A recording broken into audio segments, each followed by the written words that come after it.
Indian premier league IPL খেলা বাংলাদেশে সম্প্রচার বন্ধ রাখতে টেলিভিশন চ্যানেলগুলোকে নির্দেশনা দিয়েছে তথ্য ও সম্প্রচার মন্ত্রণালয়। সোমবার টেলিভিশন চ্যানেলগুলোর কাছে পাঠানো চিঠিতে এই নির্দেশনা দেওয়া হয়েছে। চিঠিতে বলা হয়, ভারতীয় ক্রিকেট বোর্ড বিসিসিআই কর্তৃক আগামী ২৬ মার্চ থেকে অনুষ্ঠিতব্য আইপিএলে বাংলাদেশের তারকা খেলোয়াড় মোস্তাফিজুর রহমানকে কলকাতা নাইট রাইডার্স দল থেকে বাদ দেওয়ার নির্দেশ দৃষ্টিগোচর হয়েছে।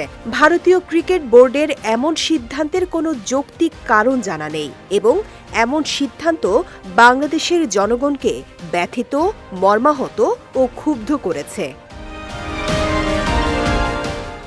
তাই পরবর্তী নির্দেশ না দেয়া পর্যন্ত আইপিএলের সব খেলা এবং অনুষ্ঠান প্রচার বন্ধ রাখার জন্য টেলিভিশন চ্যানেলের শীর্ষ নির্বাহীদের নির্দেশনা দেয়া হয়েছে।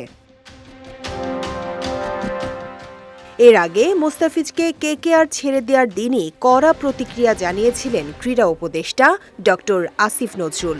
সেদিন তিনি এক ফেসবুক পোস্টে এবার যেন আইপিএল সম্প্রচার বন্ধ করা হয় সে বিষয়ে ব্যবস্থা নিতে তথ্য উপদেষ্টাকে অনুরোধ জানান।